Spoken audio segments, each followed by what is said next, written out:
Chapter A. The Mummy. A real mummy! Band-aids were still wrapped around the bald skull, but most of the band-aids had come off the face. It was Hutapi, queen of the Nile.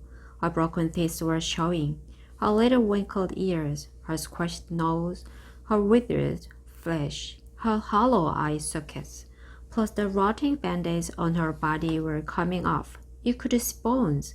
Oh, gross, cried Annie. Let's go. No, said Jack. That's interesting. Forget it, said Annie. She started out of the room. Wait, Annie. Come on, Jack. Hurry, cried Annie. She was standing by the door. Jack pulled out the first Egypt book and flipped to a picture of a mummy. He read aloud. Ancient Egyptians tried to protect the body so it would last forever. First, it was dried out with salt. Oh, stop, said Annie. Listen, said Jack. He kept reading. Next, it was covered with oil. Then it was wrapped tightly in bandage. The brain was removed by. Yeah, stop, cried Annie. Look, goodbye. She dashed out of the room. Annie, called Jack. We have to give her the book of the dead. But Annie was gone. Jack reached into his bag. He pulled out the scroll and the scepter. He put them next to the mummy's skull. Was it just his imagination? Or did a deep sigh seem to shudder throughout the room? Did the mummy's face grow calmer? Jack held his breath as he backed away.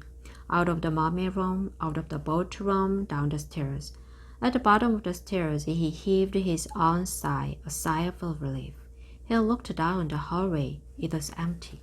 Hey, where are you? He said. No answer. Where in the world was Annie? Jake started down the hallway. Annie, he called.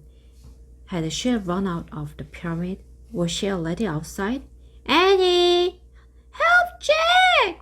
Came a cry. The voice sounded far away. It was Annie. Where was she? Help, Jack! Annie!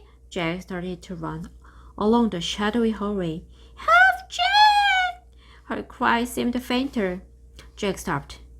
She was running away from her voice. Annie! He called. He went back toward the burial chambers. Jack! There, her voice was louder. Jack! Even louder. Jack climbed the stairs. He went back into the boat room. He looked around the room at the furniture, the musical instruments, the boat. Then he saw it, another door. Right next to the door he had just come through. The other door was open. Jack dashed through it. He found himself at the top of some stairs. They were just like the stairs in the other hallway. He went down into the hallway. It was lit by torches on the wall. It was just like the other hallway. Annie! He called. Jack! Annie!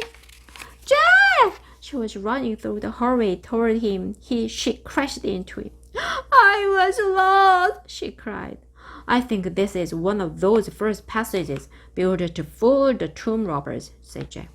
A first passages? Said Annie, panting. Yeah, it looks just like the right hallway, said Jack. We have to go back into the boat room and out of the right door. Just then, they heard a cracking noise. Jack and Annie turned around. They looked up the stairs. Then they watched in horror as the door slowly creaked shut. A deep sound rumbled in the distance, and all the torches went out.